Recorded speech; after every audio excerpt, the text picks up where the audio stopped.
Hola, tengan ustedes muy buenas tardes. Les habla Gustavo Ferraris, presidente de la Sociedad Argentina de Terapia Radiante Oncológica. Junto con el resto de la comisión directiva, quiero hacerle extensivo nuestra más cordial bienvenida a este segundo evento denominado Radioterapia Chicago 2021.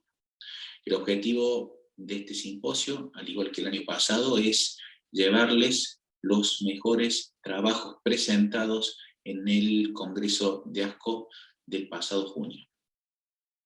Este año hemos decidido, debido a la gran participación del año pasado, hacerlo extensivo a colegas latinoamericanos para la participación del mismo. Quiero agradecer primeramente a los directores del curso, doctor Jorge Palazzo y doctor Máximo Barros, quienes se han ocupado, al igual que el año pasado, de la elección de los mejores tópicos y también en la organización del evento. También agradecer a los distintos presentadores, todos ellos jóvenes destacados de la Radio Oncología Argentina, y al doctor Nicolás Isa de la vecina República de Chile. También finalmente agradecer a los comentadores, doctora Higinia Cárdenes, que siempre nos acompaña desinteresadamente, tanto en su colaboración como con sus conocimientos, y al doctor Luis Moreno, también distinguido colega de República Dominicana.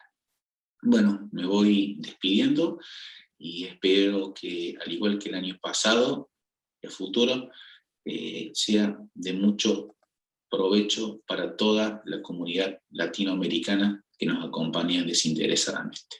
Muchas gracias. Buenas tardes, muchas gracias Gustavo por la presentación. Un placer poder compartir y hacer este segundo Radioterapia Chicago 2020, donde sos el autor intelectual de esta gran idea de poder compartir con colegas nacionales y latinoamericanos e internacionales estos mejores trabajos presentados en ASCO y que tienen íntima relación con nuestra querida especialidad que es la radioterapia. Bueno, para dar comienzo a este evento, vamos a dividirlo en dos módulos, como el año pasado.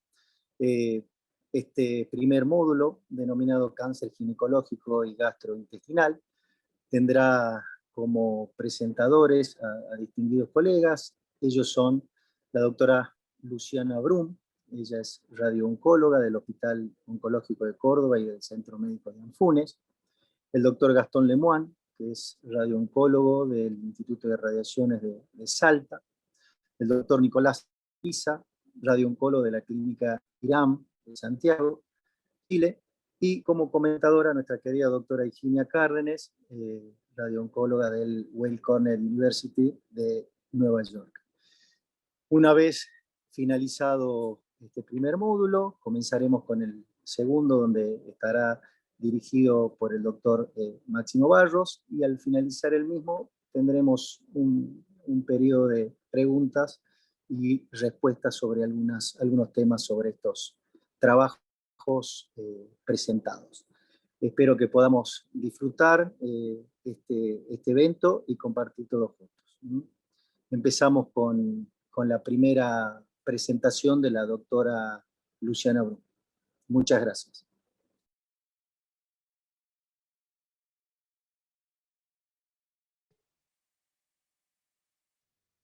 Buenas tardes a todos. En primer lugar, agradecer la invitación a SATRO y en especial al doctor Ferrari.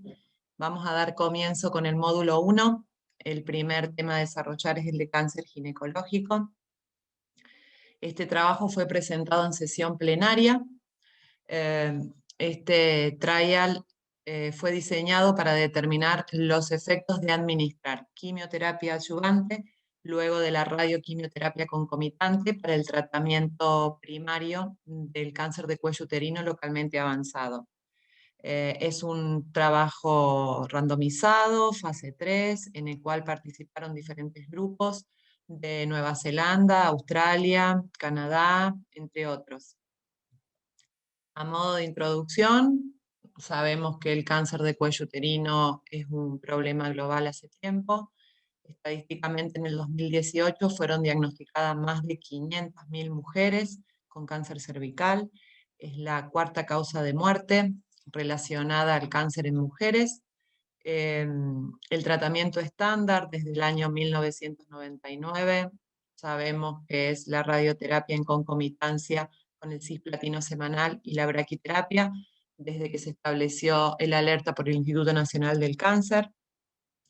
El metaanálisis de 18 ensayos confirmaban el beneficio de la quimioterapia concurrente, otorgando una mejoría en la sobrevida global a 5 años de 60 al 66%. En este trabajo fueron randomizadas más de 900 mujeres, donde fueron incluidos pacientes localmente avanzados con intento curativo. Se utilizó la estadificación FIGO 2008, donde incluyó desde el estadio 1B1 N positivo hasta el estadio 4A, con un performance de 0 a 2. Se establecieron 2 ramas. En la rama control, radioquimioterapia concurrente con cisplatino semanal, y en la rama experimental, radioquimioterapia concurrente, y luego quimioterapia adyuvante con carboplatino y paclitaxel. Tuvo una media de seguimiento de 60 meses. El endpoint primario fue la sobrevida global, y como endpoint secundario, sobrevida libre de enfermedad, reacciones adversas, patrones de recurrencia de enfermedad. Bueno, el tratamiento realizado fueron en ambos grupos, radioterapia externa, 40-45 Gray en 20-25 fracciones, en concomitancia con cisplatino semanal, 40 miligramos metro cuadrado. Y luego un bus de braquiterapia. En el grupo experimental, luego de la radioquimioterapia concomitante, se realizó quimioterapia adyuvante con carboplatino y paclitaxel por 4 ciclos cada 21 días. Para destacar dentro de la adherencia a la concomitancia es que el 92% de los pacientes no interrumpieron la radioterapia externa, el 95% de los pacientes realizaron braquiterapia, y el timing de radioterapia a 8 semanas fue del 67%. Aquí vemos los resultados. En el endpoint primario de sobrevida global hubo una diferencia inferior al 1% en ambas ramas. La sobrevida libre de progresión no mostró diferencias significativas en ambos grupos, y dentro de los patrones de recurrencia, ya sea loco regional o a distancia, tampoco hubo diferencia significativa. Dentro de las toxicidades agudas fueron similares en ambos grupos, y en las toxicidades mayores a 1 año solo se incrementó la diferencia entre las 2 ramas en la neuropatía periférica grado 2. Para destacar es que no hubo incremento de la toxicidad tardía por radiación. ¿Cuáles fueron las principales fortalezas de este trabajo? En primer lugar, el tamaño de la muestra, mayor a 900 pacientes. Hubo una asignación aleatoria al tratamiento y hubo una excelente adherencia a la concomitancia. Dentro de las limitaciones, la quimioterapia adyuvante no fue realizada en el 22% de la población y estuvo reducido a países de altos ingresos.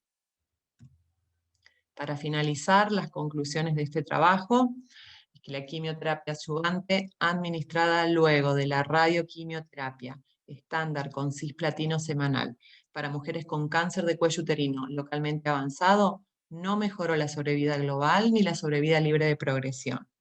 La quimioradioterapia con cisplatino semanal concurrente sigue siendo el estándar de tratamiento para el cáncer de cuello uterino localmente avanzado.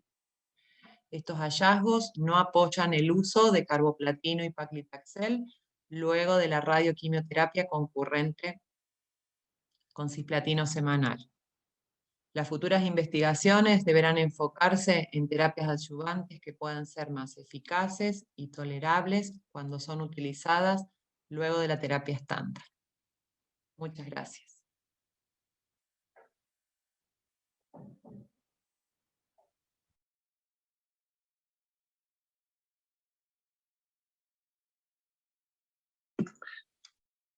Buenas tardes, soy el doctor Gastón Lemoine.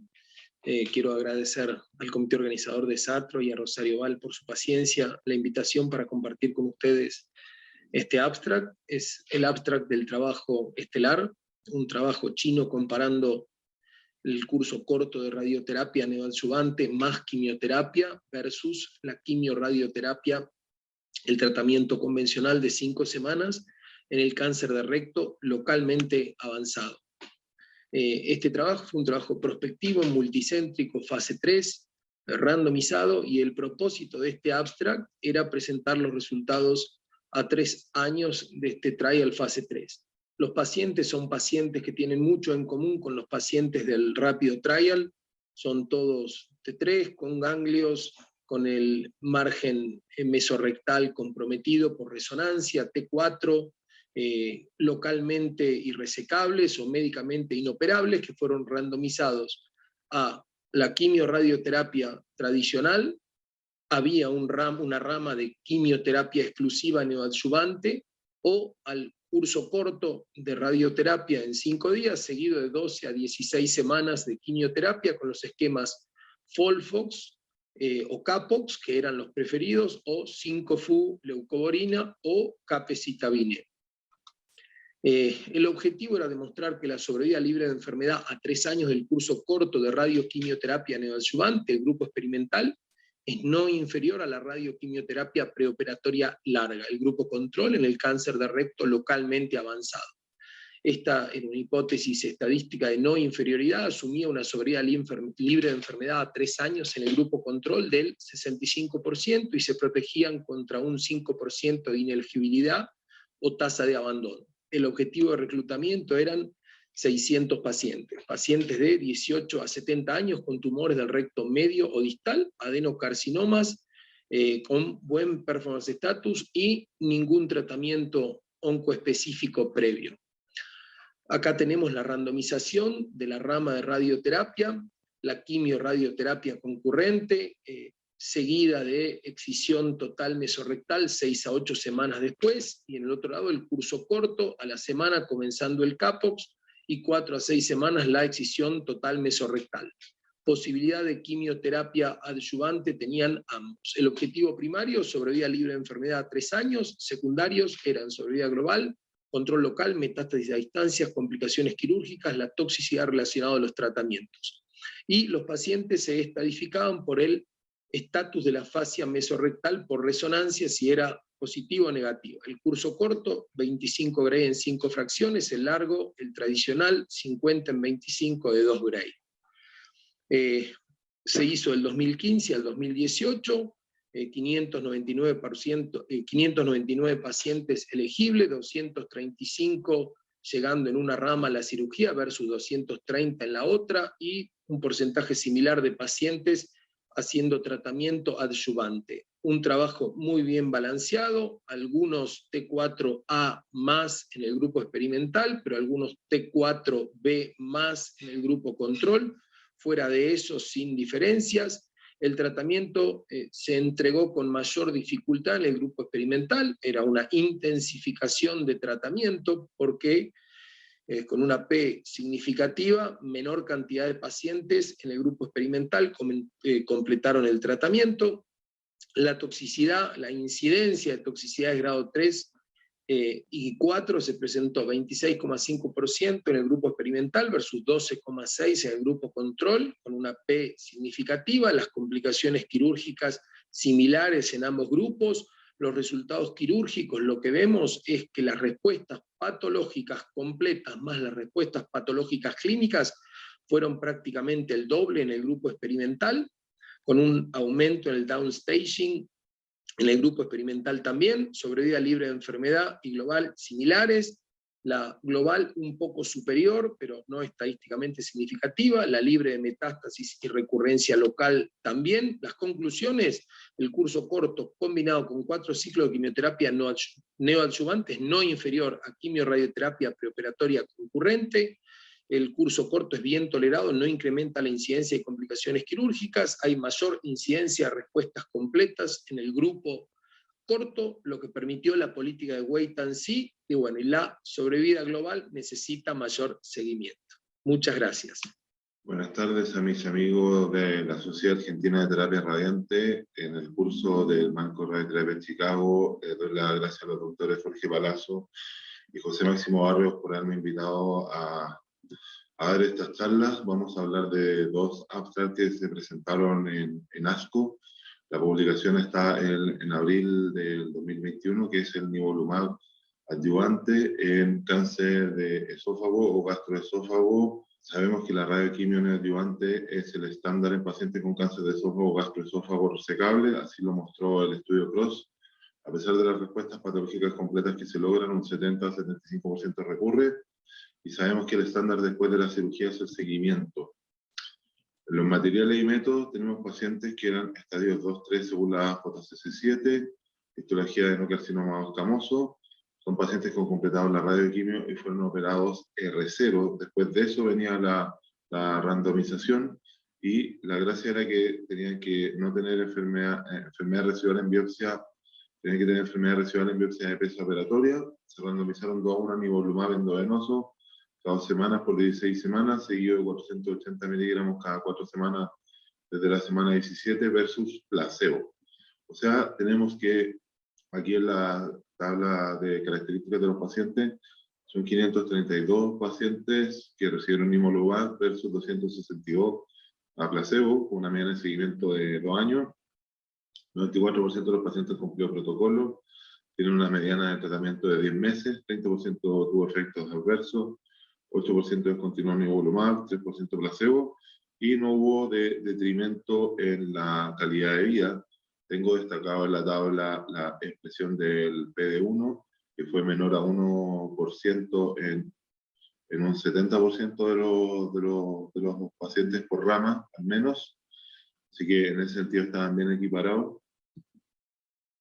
Vemos acá las diferencias que se produjeron en la población general en la sobrevida libre de enfermedad, favoreciendo ¿cómo se llama?, la rama de nivolumab de 22,4 a 11 meses al placebo, y cuando se hace por diferentes subtipos histológicos, al parecer los pacientes con adenocarcinoma son los que más se benefician que los escamosos. Y la sobrevida a distancia libre de metástasis también favorece la rama de nivolumab, que es de 28,3 versus 17,6 meses. O sea, nosotros sabemos que acá el beneficio existe indistintamente de la expresión de PDL1 en sobrevida libre de enfermedad y sobrevida libre de metástasis, pero actualmente no tenemos maduros los datos de sobrevida global. O sea, por ahora, pensando en este primer estudio, sigue siendo el estudio CROSS, que con sus 10 años de seguimiento, radioquimioterapia con carboplatin, a 41,4 Gray, fracciones de 1,8 Gray diario, sigue siendo el estándar. Este segundo estudio es el estudio NEO-AEGIS, que es radioterapia con quimioterapia neoadyuvante y después cirugía estilo CROSS, versus un MAGIC modificado o un FLOT modificado. Sabemos que el estudio MAGIC es el estudio de Cunningham, publicado en New England en 2006, y el FLOT es el que se publicó en septiembre del 2018 en JCO. La quimio del MAGIC es SF y la del FLOT es FLOT. Como introducción, no tenemos clara la modalidad de tratamiento pre o perioperatoria para cáncer de esófago y no gastroesofágico. O sea, los autores del artículo parten con esa máxima y se preguntan qué será mejor, el CROSS o el MAGIC o FLOT. Así que diseñan un estudio que incluye 377 pacientes con adenocarcinoma de esófago gástrico operable, y ingresan la quimioterapia, le hacen un amendment al protocolo en junio del 2018, que es cuando sale publicado el artículo del FLOT. Así que se randomizaron 178 pacientes a esquema CROSS, el que conversamos antes, 41,4 Gray con carboplatin, y después cirugía, versus 184 pacientes a MAGIC FLOT. Si se fijan, la mayoría de los pacientes recibió quimioterapia de estilo MAGIC, 157 versus 27 FLOT. La radioterapia se diseñó 41,4 en 23 fracciones, se marcó el GTB, se le dio un CTB un margen, después teníamos la grasa mediastínica, y después se hizo en los PTB, se permitía 3D, pero el ideal era hacer IMRT y el ideal hacer 4D, o sea, la terapia ya más avanzada.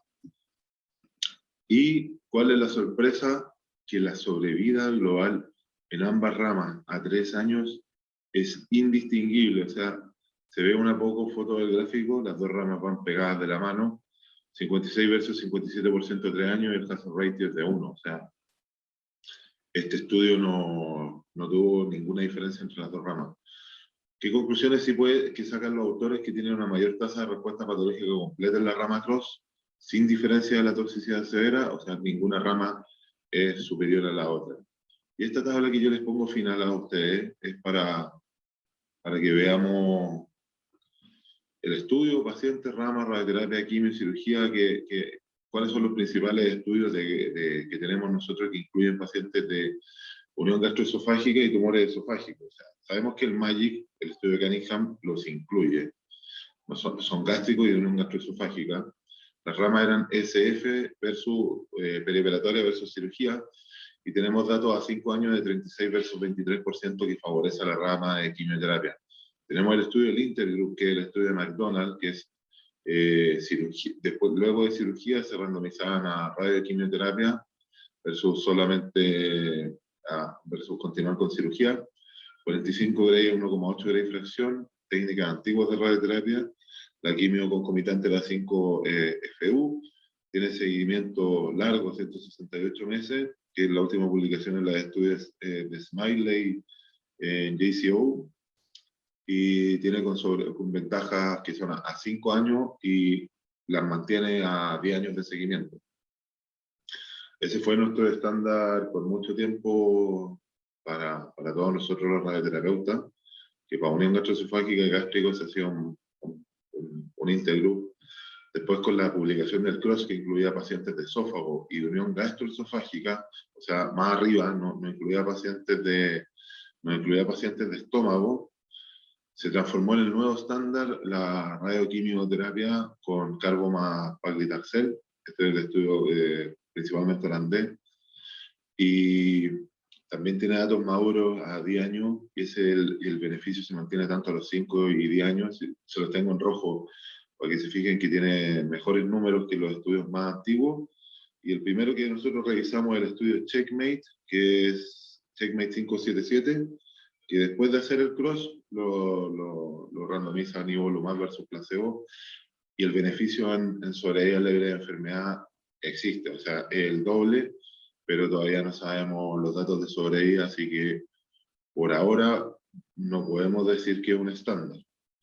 Y la gracia del segundo artículo que les presenté, que es el NEO-AEGIS, que nos compara un estándar que es el CROSS versus el otro estándar que es el MAGIC y el FLOT, y al parecer que para pacientes de esófago o unión gastroesofágica con 24 meses de seguimiento, la sobrevida a 3 años es exactamente igual. O sea, en un lugar donde no hay radioterapias, se podría hacer perfectamente la quimio sin un detrimento en sobrevida a 3 años en estos pacientes. Pero eso falta madurar los datos, tanto del Checkmate como el NEO-AEGIS. Así que esas son las conclusiones que les quería mostrar, chiquillos. Les doy muchas gracias por haberme invitado. Y qué bueno que Argentina le ganó a Brasil esta vez. Vamos. Hola, buenas tardes a todos.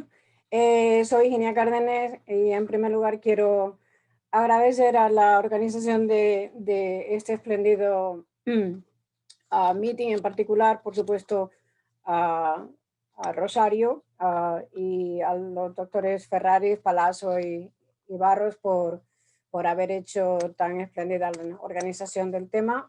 Voy a empezar a compartir. En primer lugar, se ha presentado quizás el abstract que ha sido para mí uno de los más relevantes, dado que estábamos esperando por estos resultados desde hace ya bastante tiempo. los resultados de Outback. Ya se vio cuál es la randomización, un estudio en fase 3 de quimio-radioterapia con platino semanal o quimio-radioterapia seguido de quimioterapia adyuvante, y como bien ha presentado la doctora Brun, no hubieron diferencias significativas en lo que se refiere ni a la supervivencia global, ni en la progresión libre de enfermedad, ni a los patrones de recidiva locorregional o a distancia. Si esto lo vemos, como ven, desde el año, 2000, el RTOG 9001 se publicó en el 1999, no en el 2011. Desde el 2011, en el que se publicó el estudio de Dueñas González utilizando quimioterapia con gemcitabina platino semanal, seguido de gemcitabina platino adyuvante, hasta ahora han pasado 10 años. Y desde que se publicó el RTOG 9001, junto con todos los demás ensayos que se publicaron en el 99, demostrando la superioridad de quimioterapia en el manejo del cáncer de cervix, han pasado 20 años. Y como pueden ver, no hemos mejorado significativamente los resultados. Los números en progresión libre de enfermedad y la supervivencia global en el Dueñas González parecen un poco mayores, pero vean que publicaron los resultados a los 3 años, mientras que en RTOG y Outback el seguimiento fue bastante mayor y no hubieron, como ven aquí, no hay diferencias en lo que se refiere a los resultados. No hay diferencias si lo comparamos en los últimos 20 años. Seguimos teniendo aproximadamente entre un 10 y un 20% de recidivas locorregionales. Los fracasos a distancia siguen siendo alrededor entre el 10 y el 15%. Sin embargo, cuando se utilizan regímenes como el de gemcitabina platino, la gran diferencia es el índice de toxicidad aguda grado 3 y mayor. Por lo tanto, como vemos en los últimos 20 años no se ha mejorado de forma dramática los resultados en lo que se refiere al manejo definitivo de cáncer de cuello uterino o locorregionalmente avanzado. Por lo tanto, este es un ensayo, indudablemente un ensayo negativo, pero muestra la importancia de publicar los ensayos que son negativos, fundamentalmente porque, como dijo la doctora Pierce, por fin se va a parar de hacer quimioterapia adyuvante en pacientes que tienen enfermedad locorregional avanzada, pensando en que el patrón de recidiva mayor es el patrón a distancia, lo cual no ha sido demostrado hasta este momento, como hemos podido ver en Outback. O sea que es un estudio muy importante y un estudio negativo, pero en el que hay que hablar y que continúa marcando como tratamiento estándar en el cáncer locorregionalmente avanzado de cervix, el tratamiento definitivo con quimioterapia. Y cabe destacar también el hecho que mencionó la doctora Brun, el hecho tan importante que 2/3 partes de estas pacientes fueron capaces de completar todo el tratamiento en menos de 8 semanas. Y hubo una compliance de tratamiento que fue extraordinariamente alta, casi del 90%. Y quizás esto sea lo más importante en el manejo de cáncer locorregionalmente avanzado de cervix, es hacer una buena radioterapia con una quimioterapia radiosensibilizante. Y como bien decía ella, las mejoras futuras van a venir fundamentalmente en la utilización no de quimioterapia convencional, sino en la utilización de targeted therapy o immunotherapy. Y estos son algunos de los ensayos que están ahora mismo en marcha, utilizando inmunoterapia en combinación con quimioterapia o como tratamiento adyuvante, o incluso investigando la vacuna o la vacunación contra HPV. ¿Qué hay de cáncer de recto? Esta sesión, abstracto también es importante porque no nos dice nada nuevo en realidad. O sea, ya conocíamos estos resultados si lo vemos en el estudio polaco. O sea, el estudio estelar, que esencialmente compara quimioradioterapia utilizando un curso largo con un curso corto de 5 fracciones seguido de K-PAX, y luego seguido de cirugía y tratamiento adyuvante en ambos brazos. Ya se publicó en el año 17 los resultados cuando el estudio llevaba la mitad de los pacientes incluidos. El endpoint primario era la supervivencia libre de enfermedad a los 3 años. Y ya en el 2017, cuando se publicaron, vemos que sí es cierto que el índice de toxicidades agudas en el brazo corto era más alto, estadísticamente significativa. También era el índice de respuestas patológicas completas del 19%. ¿Qué es lo que ha pasado ahora en el ASCO 21? Bueno, pues lo que ha pasado sencillamente es que nos vuelve a confirmar lo que ya sabíamos hace 3 años, que el brazo corto está asociado con un mayor índice de respuesta. Y aquí en este caso, por la razón que sea, ponen respuestas patológicas y clínicas completas del 22%, pero si ustedes restan un 9% de respuestas completas clínicas a ese número global, ven que probablemente las respuestas patológicas completas no sean de más de un 12-13%. La otra cosa que es importante señalar es que a pesar de tratamiento con curso corto seguido de quimioterapia, todavía 45% de los pacientes fueron sometidos a una resección abdominoperineal con una colostomía permanente. Bien es cierto que indican los autores que el hecho de que haya un índice de remisiones completas y parciales del 22% permite el llevar a cabo un watch and wait, pero el caso es que no indican en la presentación qué porcentaje de pacientes fueron capaces de evitar una resección abdominoperineal después del tratamiento neoadyuvante. Este es un estudio de no inferioridad y no es un estudio de tratamiento neoadyuvante total. Dado que en ambos grupos se llevó a cabo cirugía con TME y ambos grupos recibieron quimioterapia adyuvante. Es interesante observar también algo que ya habíamos visto en el estudio polaco, y es que el brazo corto estaba asociado con una mejora en el índice en una mejora en la supervivencia actuarial y la supervivencia libre de enfermedad. Digo, ya lo sabíamos por el estudio polaco que se publicó la versión update en el 2019. Este estudio tiene un diseño absolutamente superponible, excepto que la quimioterapia que sigue al brazo corto es de FOLFOX en lugar de K-PAX. Y luego en ambos brazos se llevaba a cabo la cirugía y con una opción de hacer quimioterapia adyuvante o no. Vemos aquí que las respuestas completas patológicas en el brazo corto fueron del 16%. Es lo que le comentaban, es prácticamente superponible a lo que acaba de manifestarse en el estudio estelar. Y no hubo diferencia en ninguno de los otros parámetros. De nuevo, se vieron en el estudio polaco lo mismo que acabamos de ver en el estudio estelar, y es que a los 3 años había una diferencia en la supervivencia actuarial. Sin embargo, cuando se hizo un seguimiento más largo, que se publicó, como digo, en el año 2019, con un seguimiento más largo, ya esa diferencia que había en la supervivencia global con brazo corto o brazo largo seguido de cirugía, desaparece con un seguimiento mayor. A lo que vamos ahora, a lo que nos hemos movido ha sido a la utilización de tratamiento neoadyuvante total, y eso es mover la quimioterapia desde el tratamiento adyuvante al tratamiento neoadyuvante, bien sea antes o después de la quimioradioterapia. Y eso en ASCO del año pasado fue una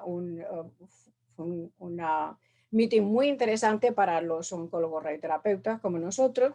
Y quiero señalar fundamentalmente 2 ensayos, porque PRODIGE utiliza un régimen que es completamente distinto con tratamiento prolongado. Y vamos a comparar el estelar con el rápido, que también se ha mencionado anteriormente. Recuerden que el rápido es un estudio de tratamiento neoadyuvante total, en el que la randomización, pues lo clásico de tratamiento de brazo largo con capecitabine, y el experimental es el brazo corto seguido de K-Pax. Pero el número de ciclos de K-Pax o FOLFOX es mayor que lo que hemos visto en Estelar, porque la idea es hacer todo el tratamiento neoadyuvante antes de la cirugía. Pero este es un ensayo en el que en ambos brazos se lleva a cabo cirugía. Recuerden eso. Lo importante, y eso justifica la utilización de tratamiento neoadyuvante total, es que el 94% de los pacientes recibieron quimioradioterapia, pero cuando se hace tratamiento postoperatorio, solamente la mitad de los pacientes son capaces de recibir el tratamiento adyuvante de quimioterapia. Mientras que en el brazo experimental, el 100% de los pacientes recibieron la radioterapia y el 84% de los pacientes recibieron más del 75% de la quimioterapia neoadyuvante que estaba previsto. Y aquí tienen los resultados de Rápido, que ya ha sido publicado el año pasado, y como ven, ahora sí sabemos que el índice de respuestas patológicas cuando se hace el tratamiento neoadyuvante total, vean, 28% para el grupo experimental. Todavía hay cierta preocupación por el hecho de que las recidivas locorregionales en el brazo corto fueron ligeramente más altas, casi del 9% comparado con el 6%, pero no hubo diferencia en la supervivencia global. Como ven, el Rápido es un estudio en el cual el brazo experimental del tratamiento corto se determinó que fue el ganador del ensayo, pero en los objetivos de este ensayo no fue determinar o llevar a cabo tratamiento watch and wait o no operatorio. Eso fue analizado en el estudio de OPRA, que es lo que generalmente seguimos para pacientes que tienen recto bajo con estadio 2. En este grupo hay una randomización de quimioterapia de inducción seguida de quimioradioterapia o quimioterapia de consolidación. Después de la quimioradioterapia se hace un restadiaje y luego se lleva a cabo en aquellos que tienen una respuesta completa clínica, se lleva a cabo watch and wait. Aquí tienen los objetivos del estudio que se presentaron el año pasado y como ven, el tratamiento neoadyuvante total, sobre todo cuando se hace quimioradioterapia seguida de quimioterapia de consolidación en pacientes de recto bajo, permite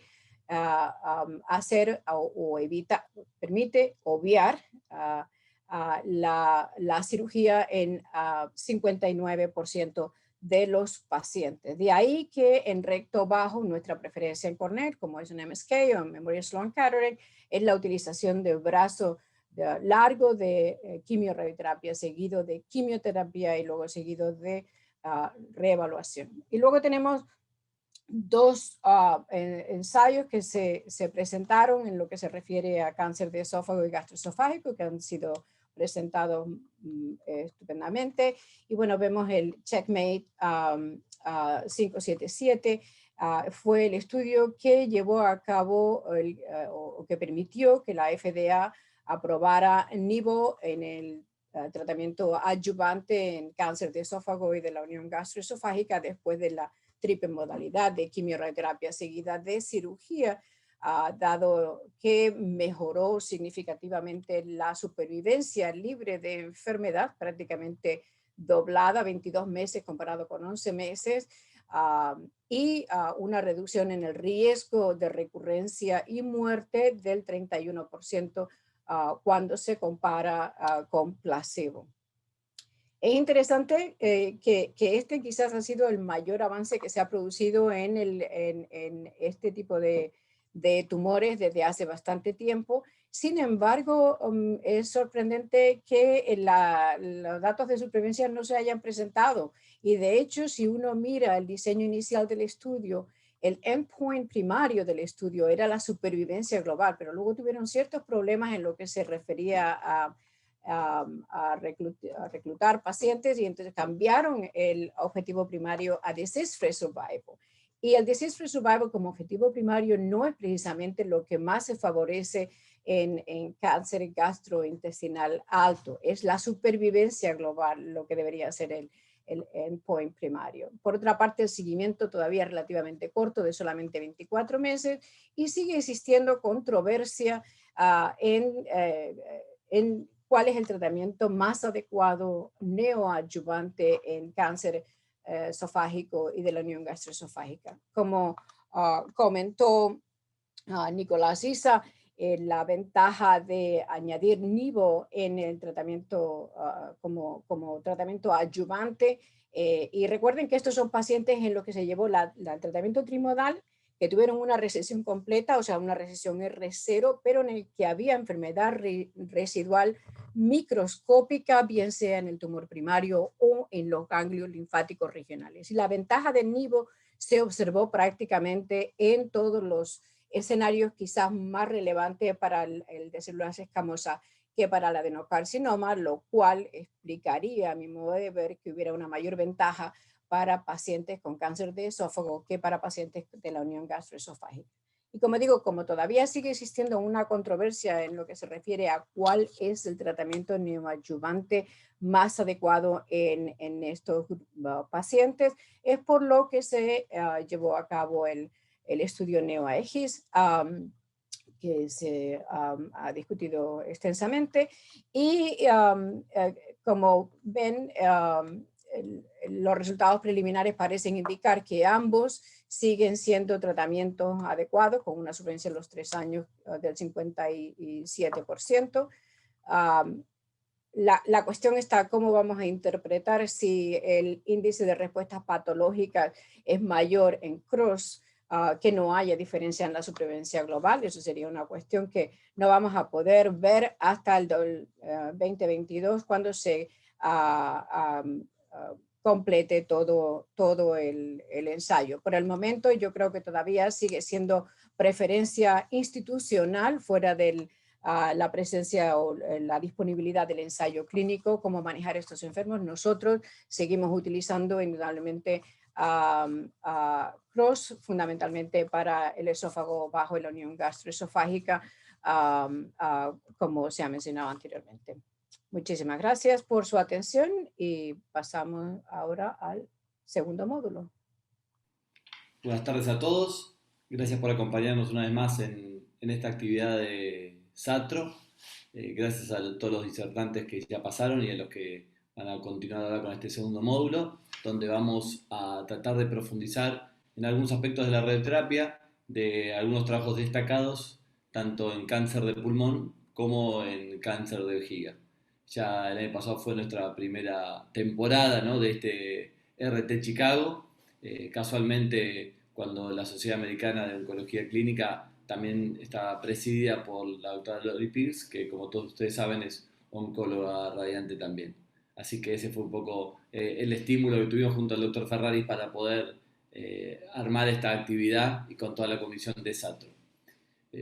Mi nombre es Máximo Barros y soy parte de la comisión directiva que preside el doctor Ferraris, y les voy a dar la presentación a los disertantes, que va a ser el doctor Javier Otero, médico especialista en oncología radiante del Hospital Militar Central en Buenos Aires; el doctor Diego Gronovich, también médico especialista en oncología radiante, médico de planta del BIT Centro Médico del Centro de Radioterapia del Hospital Universitario Austral; y la doctora Belén Raiden, que es médica residente en radioterapia de Anfunes en la ciudad de Córdoba, Argentina. Nos va a estar comentando los trabajos más destacados en el ámbito del cáncer de vejiga.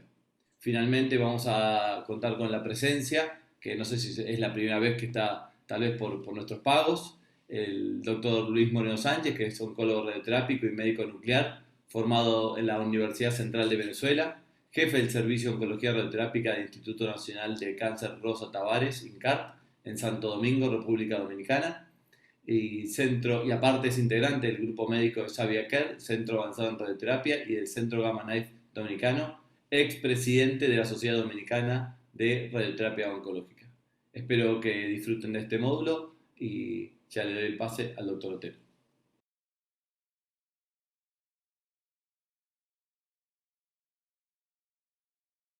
Buenos días a todos, soy el doctor Otero. Quiero agradecer a los organizadores del evento y a la SATRO por la invitación. En el día de hoy les vengo a presentar el trabajo CALGB 3610, trabajo fase 3, que comparó el esquema de radioterapias de altas dosis en una fracción diaria versus el estándar para pacientes con enfermedad limitada y cáncer de pulmón pequeñas células.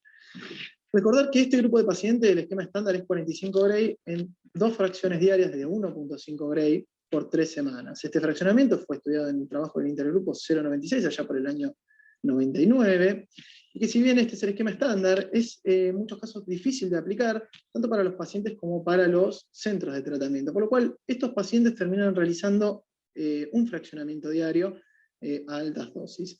Por ende, un poco todavía estamos dilucidando cuál es el mejor esquema para estos pacientes. Hubo algunos trabajos, como el CONVERT en el 2017, que trataron de demostrar que una fracción diaria aportaba o mejoraba la sobrevida global cuando se lo comparaba con el estándar, aunque todos sabemos que estos trabajos han fallado en poder demostrar esto. Un poco la razón de este trabajo que voy a presentar es tratar de dilucidar o tratar de demostrar esto. Este trabajo incluyó pacientes con ganglios positivos, enfermedad limitada de cáncer de pulmón pequeñas células y un ECOG de 0 a 2. Se realizó en 2 etapas, una primera etapa en la cual se comparaban 45 Gray en 3 semanas, el esquema estándar, versus 2 esquemas de altas dosis, uno de 70 Gray en 7 semanas y uno de 61.2 en 5 semanas con bus concomitante. Al finalizar esta primera etapa, se realizaba un análisis de la toxicidad entre ambos grupos de altas dosis y se iba a excluir un brazo, dejando un solo brazo de altas dosis, como vemos acá, de 70 Gray, versus el esquema de 45 Gray, el esquema estándar. Esto se hacía en forma concomitante con quimioterapia, basada en etoposio cisplatino, y la radioterapia debería comenzar en el primer ciclo de quimioterapia. El objetivo primario era obviamente demostrar que el esquema de altas dosis en un fraccionamiento diario era mejor o mejoraría la sobrevida global media y sobrevida global a 2 años comparado con el esquema estándar. El trabajo comenzó en marzo del 2008, en el 2012, cuando se completó la primera etapa, se excluyó el brazo de 61.2 con bus concomitante, que si bien los 2 esquemas fueron bien tolerados a nivel de la toxicidad, este brazo presentó mayor toxicidad grado 4 a nivel pulmonar, por lo cual por eso se excluye y se deja para la segunda etapa comparando el esquema estándar versus los 70 Gray a una fracción día. Se reunieron en un total de 638 pacientes que fueron bien divididos en ambos grupos. El 95% de los pacientes eran ECOG 0 a 1, el 60% de los pacientes en ambos brazos realizaron IMRT, el 45% de los pacientes la radioterapia comenzó con el primer ciclo y la mayoría realizaron cisplatina. ¿Y qué se observó? No hubo diferencias y no hubo beneficio significativo a nivel de la sobrevida global, como podemos ver acá, la sobrevida global media de 28.5 meses para el brazo estándar versus 30.5 meses para el brazo en estudio de los 70 Gray, a 2 años, 58% de sobrevida global para el estándar versus 56% de sobrevida global para el brazo de los 70 Gray. Tampoco se observó beneficio en sobrevida libre a la progresión, sobrevida libre a la progresión media de 13.5 para el estándar versus 14.2 para el brazo en estudio, y 36% en ambos brazos la sobrevida libre a la progresión a 2 años. A nivel de toxicidad no hubo diferencia significativa de toxicidad grado 3, ni hematológica ni no hematológica. Los síntomas más comunes de toxicidad grado 3 fueron la deshidratación, neutropenia febril, dolor esofágico y disfagia, pero sí se observó un aumento de la toxicidad grado 5 y muerte en el brazo de altas dosis de tratamiento, como podemos ver acá, de 3.7 versus 1.4, aunque la mitad de estos eventos estarían no relacionados con el tratamiento.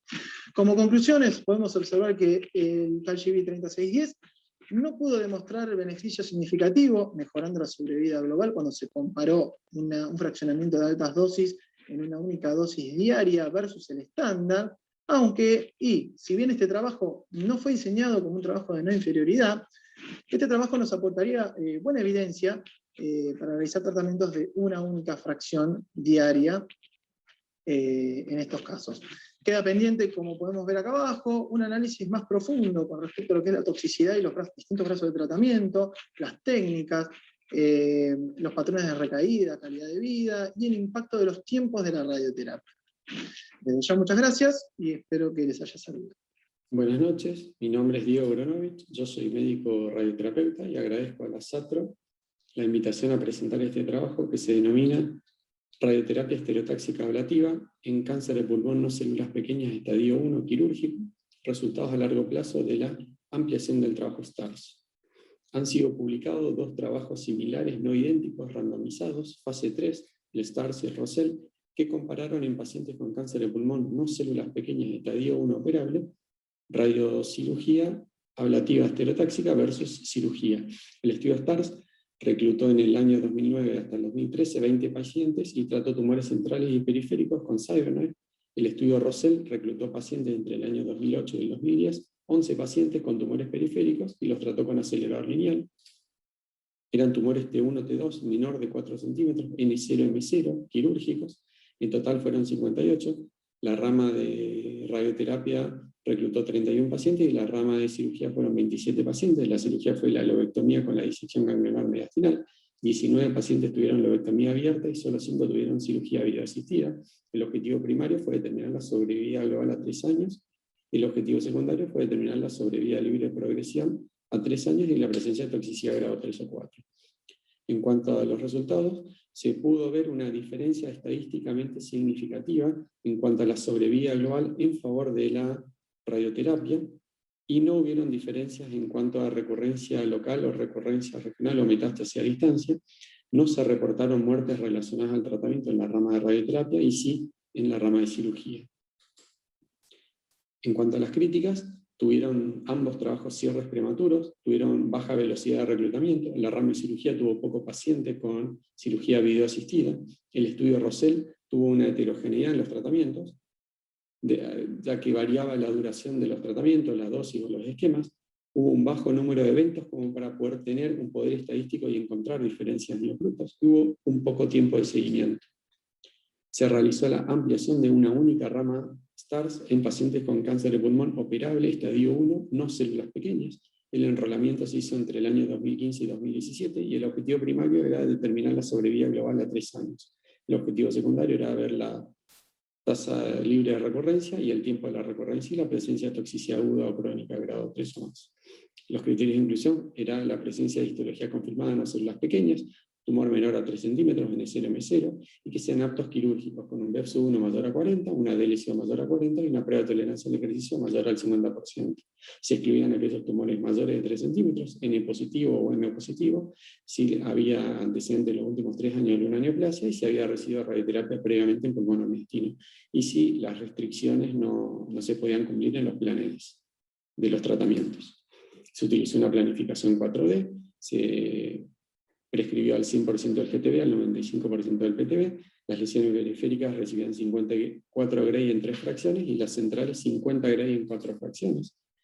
El seguimiento era con tomografía, el PET no era requerido, pero sí recomendado.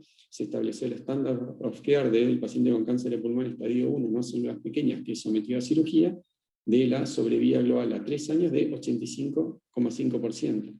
Y para proclamar la no inferioridad de la rama de SBRT, se estableció que la sobrevida global a 3 años no debía ser menor al 12% de la histórica reportada. Y para evitar sesgos potenciales, se realizó el test de propensión de grupos, con grupo de pacientes operados, con cirugía videoasistida y disección ganglionar mediastinal, en el mismo periodo de tiempo de enrolamiento del trabajo STARS.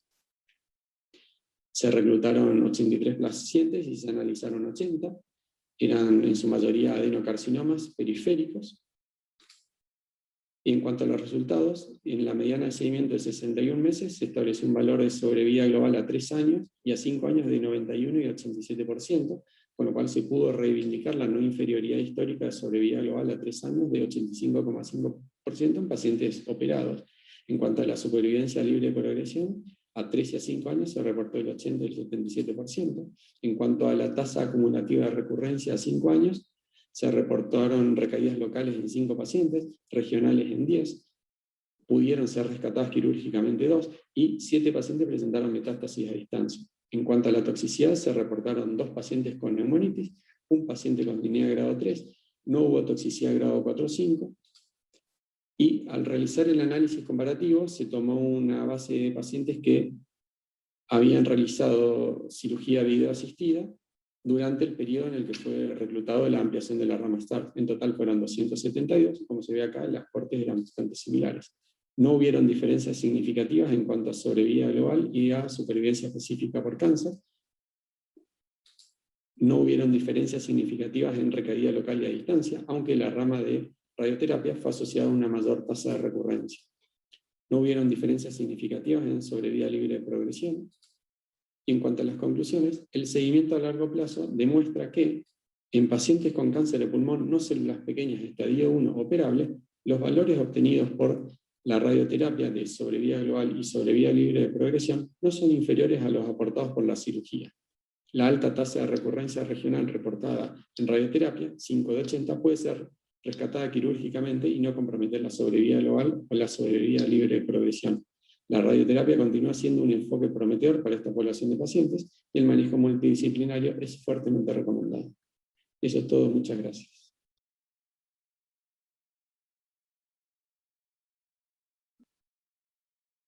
Buenas tardes, mi nombre es Belén Raiden. Muchas gracias por la invitación a participar de este evento. Yo voy a presentar dos trabajos. El primero es la asociación de durvalumab más tremelimumab con radioterapia concurrente en pacientes con cáncer de vejiga músculo invasor. Es un trabajo fase 2, español.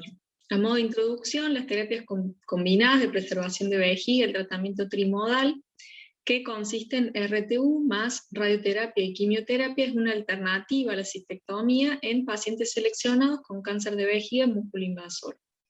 La inmunoterapia con inhibidores PD1 y PDL1 tiene actividad significativa en el cáncer urotelial, tanto en avanzado como en neoadjuvancia, en pacientes con enfermedad músculo invasora. Hay estudios preclínicos que han demostrado que la radiación más estos inhibidores checkpoint potencian la actividad antitumoral. En este trabajo se incluyeron pacientes con carcinoma urotelial músculo invasor de vejiga, en estadios T2 a T4A, N0, M0, con buen performance, buena función renal y buena función hepática, que no eran candidatos a cistectomía, ya sea por comorbilidades o por elección del paciente. Entonces, los pacientes realizaron RTU, que asumimos que es máxima, seguido de la asociación de durvalumab más tremelimumab por un ciclo, y a las 2 semanas asociado a radioterapia, por 2 ciclos más. En este caso, la radioterapia se realizó una dosis de 46 grays a la pelvis y 64 grays a la vejiga, una dosis estándar. Luego de finalizado el tratamiento, se evaluó la respuesta con RTU, y aquellos pacientes que tenían respuesta completa iban a conservación, y los que no tenían respuesta completa o recaída a cistectomía de salvataje. Como endpoint primario se evaluó la respuesta completa en este caso, que ellos la determinaron en aquellos pacientes que no tenían enfermedad músculo-invasora.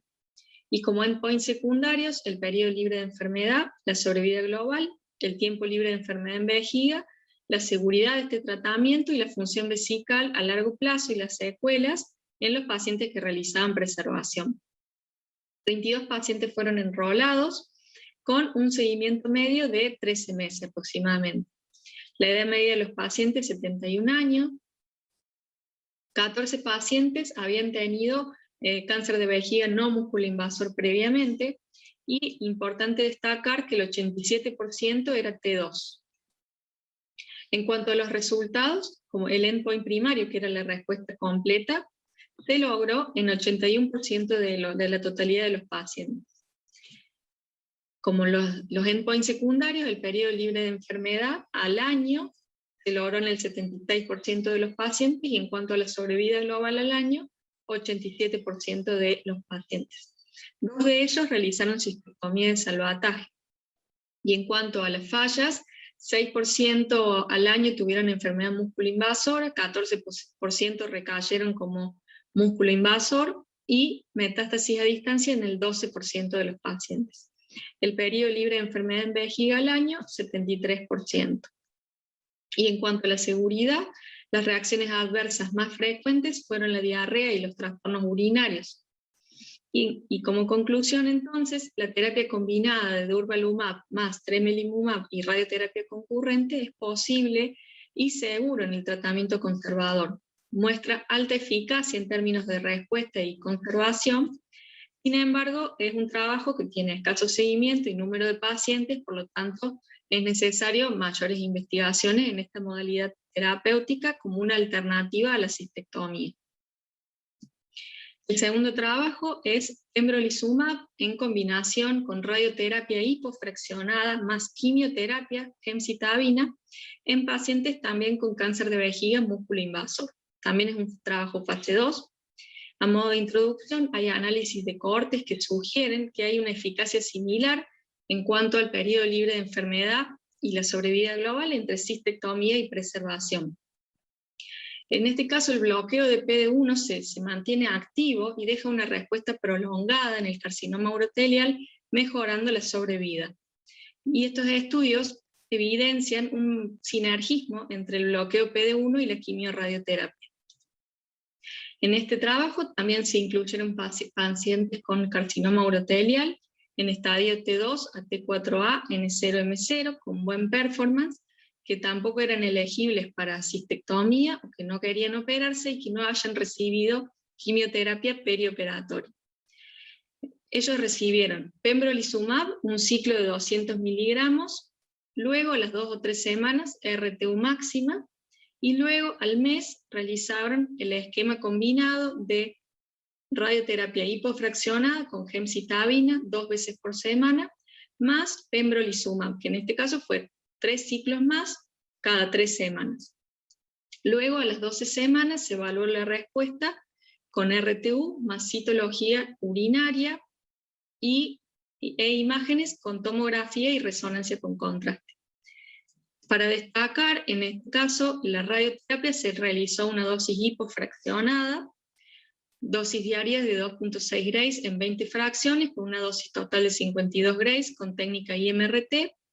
Como CTB se delimitó la vejiga más la enfermedad grosera extravesical con 1 centímetro de margen, y el PTB es el CTB más 0.5 centímetros de margen.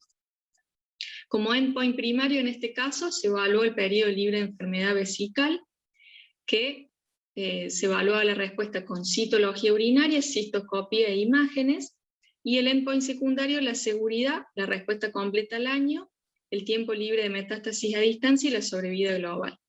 Acá vemos las características de los pacientes, en la columna de la derecha la totalidad de los pacientes, que fueron 54, también para destacar 70% de los pacientes con estadio T2, y casi el 50% tenían una expresión de PDL1 positiva. En cuanto a los resultados, el endpoint primario, que fue el periodo libre de enfermedad en vejiga, fue del 89% al año, el periodo libre de metástasis del 85% al año, y la respuesta completa al año fue lograda en el 80% de los pacientes. Por lo tanto, bueno, en cuanto a la seguridad, las reacciones grado 1 y 2 más frecuentes fueron la fatiga y las náuseas, y un 4% de reacciones grado 3 y 4, que fueron la diarrea, la neutropenia y la colitis. Y en cuanto a los eventos relacionados al pembrolizumab, grado 1 y 2, la fatiga y el rash cutáneo, y hubo un 2% de eventos grado 3 en relación al pembrolizumab, que fue la polineuropatía, la neutropenia, las infecciones urinarias. Como conclusión, el tratamiento de conservación de vejiga es una opción no quirúrgica efectiva en pacientes seleccionados con intención curativa. Adherir pembrolizumab al hipofraccionamiento con radioterapia más quimioterapia, en este caso, es seguro y bien tolerado, y ha demostrado una prometedora eficacia. El 88% del periodo libre de enfermedad es notable al año, sin embargo es necesario un mayor seguimiento en este caso y realizar estudios randomizados para tener una mayor eficacia. Muchas gracias. Buenas noches a todos. Gracias, Rocío. Mientras preparo la presentación, agradezco al doctor Gustavo Ferraris, presidente de SATRO, por la invitación, a los doctores Máximo Barrios, al doctor Jorge Palazzo como directores del curso, y a los excelentes expositores, el doctor Javier Otero, el doctor Diego Gronovich y la doctora Belén Raidén por la capacidad de síntesis y por lo preciso de las presentaciones, y por supuesto a ti y al resto de la sociedad de Terapia Radiante Oncológica Argentina. Para comenzar, el primer artículo presentado por el doctor Otero y original del doctor Bogar, una discusión, o el ASTRAP 8505, es un estudio fase 3, donde comparan la irradiación torácica en carcinoma de pulmón de células pequeñas limitado, una sesión diaria versus 2 sesiones al día, que es el estándar, o el conocido estándar. Vemos como antecedentes, el carcinoma de pulmón de células pequeñas representa 20% de las neoplasias de pulmón. El tratamiento principal ha sido la quimioterapia. La adición de radioterapia mejora la supervivencia general en pacientes que no son metastásicos y en aquellos pacientes que han respondido a la quimioterapia. La sobrevida general a 5 años es de más o menos 30%, y con evidencia grado 1 o nivel 1 para 45 Gray 2 veces al día, BID, por 3 semanas, la mayoría son tratados 1 vez al día. En Estados Unidos, 11% reciben radioterapia BID, a pesar de lo señalado en el Intergroup 0096, y la dosis óptima y la frecuencia es un área de estudio aún constante. Acá vemos cómo ha ido evolucionando, o la historia de hacia dónde nos lleva el estudio que se presentó, el tiempo óptimo de irradiación torácica. Vemos cómo hay 2 estudios, fase 3, del 93 y del 97, solamente por mencionar 2, y vemos cómo inicialmente la irradiación se comenzaba, o la iniciaban en fase temprana o en fase tardía. Se referían si la radiación comenzaba en el primero o en el segundo ciclo, o la iniciaban en el 6º ciclo. Y esto evidenció, por supuesto, cuando comenzaba temprana, una supervivencia general de 20% versus 13% y de 30% versus 15%. Acá vemos cómo se sabía que la quimioradioterapia era superior a la radioterapia y que la irradiación temprana era superior a la irradiación tardía. Sin embargo, seguíamos desconociendo, o seguíamos sin saber con precisión si la irradiación estándar, o definida como estándar 1.5 Gray 2 veces al día, era superior a la irradiación 1 sola vez al día. Aquí podemos ver cómo esa irradiación acelerada 2 veces al día con quimioterapia representaba 29 meses, sobrevida de 29 meses versus 19 meses cuando se empleaba el normofraccionamiento hasta 66 grays. Acá podemos ver en el Intergroup 0096, que fue iniciado en 1989, pero fue publicado en 1999. En el transcurso de esos 10 años, la dosis diaria aumentó de 45 a 50 Gray, a 60, 70 Gray, y la técnica que se empleó en ese momento era radioterapia conformada tridimensional. Acá vemos la diferencia cuando queremos hacer la comparación con el estudio en cuestión de 2 años versus 5 años. Se hipotetizó que los beneficios en la supervivencia general se debían a la elevada BD cuando se comparaba la irradiación 2 veces al día versus la irradiación 1 vez al día. Y se tomó en consideración también el uso de PET-CT versus tomografía versus gammagrafía ósea, y se pudo evidenciar que en 17% de los pacientes pasaban de ser carcinoma de pulmón de células pequeñas localizado a carcinoma de pulmón de células pequeñas ya extendido. Y 5% de estos pacientes pasaban de ser extendido a localizado. Ya precisamente con el trabajo que nos compete, vemos como la sobrevida general, como lo comentó el doctor Otero, pues no tenía gran impacto. Acá vemos cómo es en el brazo A de 45 Gray, 1.5 Gray 2 veces al día en 30 sesiones, 28.5 meses versus 30.5 meses. A 2 años se mantienen similares y a 5 años también. Lo mismo sucede cuando se compara la sobrevida libre de progresión. Vemos cómo 13.5 meses versus 14.2 meses, a los 2 años 36% a ambos brazos, y a los 5 años 24 y 25% respectivamente. ¿Qué nos quiere decir esto? Que el estudio CAL 30610 no demostró que la dosis total de 70 Gray, dosis fracción diaria, versus dosis total de 45 Gray a 1.5 Gray 2 veces al día, aumente significativamente la supervivencia general. Los resultados obtenidos con 70 Gray proveen la mejor evidencia disponible para dosis fracción diaria hasta la fecha. Y es importante destacar, lo señaló también el doctor Otero, que este estudio no fue diseñado para evaluar si 70 Gray no era inferior a 45 Gray 2 veces al día. El esquema Turrisi o el esquema de radioterapia hiperfraccionada acelerada fue controversial. ¿Por qué? Porque la dosis de radioterapia en los regímenes acelerados y normofraccionados no eran biológicamente equivalentes, implicó mayores costos relacionados con el tratamiento para el sistema de salud. La radioterapia 2 veces al día implicó importantes desafíos logísticos, y esto básicamente es lo que ocurre actualmente en nuestros países. Se asoció con tasas más altas de toxicidad esofágica, y los regímenes normofraccionados han demostrado resultados equivalentes en términos de sobrevida o supervivencia general. Será útil el estudio NRG fase 3, LU005, que investiga el rol de la inmunoterapia en carcinoma de pulmón de células pequeñas localizado y compara 66 Gray versus 45 Gray, 1.5 Gray 2 veces al día. También debo señalar que recientemente en la revista Lancet Oncology apareció un artículo donde están comparando 60 Gray en 40 sesiones 2 veces al día versus 45 Gray en 30 sesiones también 2 veces al día. Sería interesante ver si esto reporta algún tipo de mayor toxicidad, porque sí evidenció cierta estadística significativa en cuanto a la supervivencia general. En cuanto a la presentación del doctor Chan, discutida por el doctor Gronovich, el artículo 8506, donde comparan la radioterapia ablativa en cáncer de pulmón estadio 1 operable, vemos cómo mundialmente el cáncer de pulmón representa 11.4% de las neoplasias y 18% de mortalidad.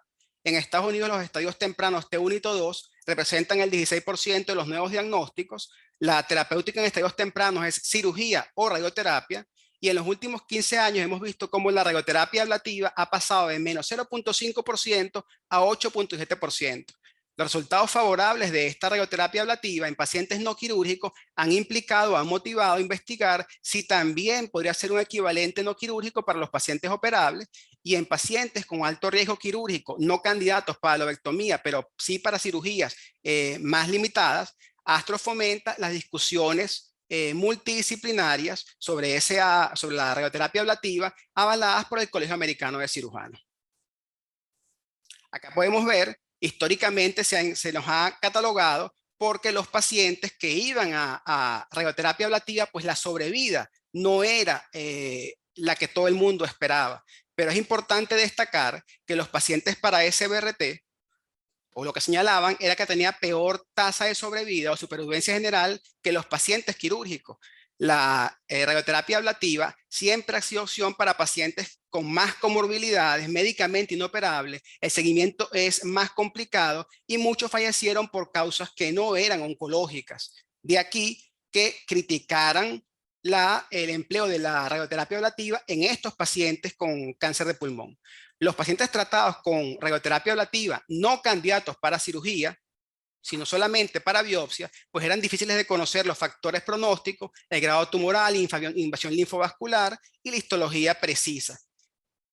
Adicionalmente, tampoco estaba tan claro si qué dosis estábamos empleando, cuántas sesiones empleábamos y si el BED era mayor o igual a 100, y se pudo demostrar que cuando era mayor o igual a 100, a los 5 años el control local era el 84.2%, pero cuando era inferior a 100, a los 5 años ese control local disminuía al 36.5%.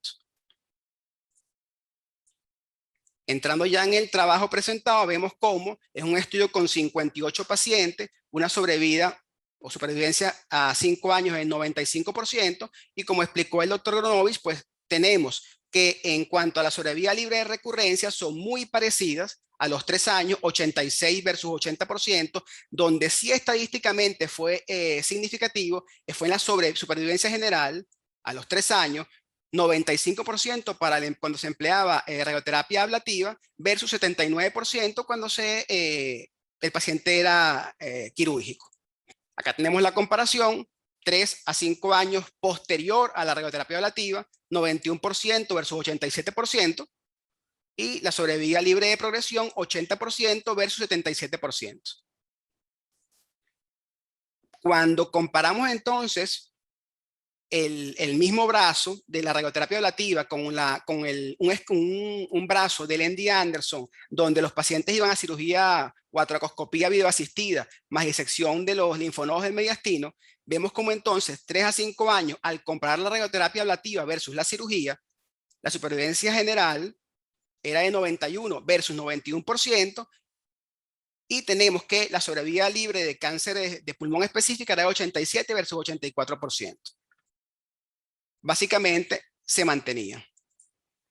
Es importante recordar que mientras se esperan más datos randomizados, los oncólogos torácicos pueden estar seguros de que la contraparte, es decir, los oncólogos radioterápicos, somos unos aliados importantes. La oncología mamaria fue campo de batalla para debate sobre la mastectomía radical modificada versus la cirugía conservadora, hasta que los ensayos aleatorios establecieron la viabilidad de ambos esquemas.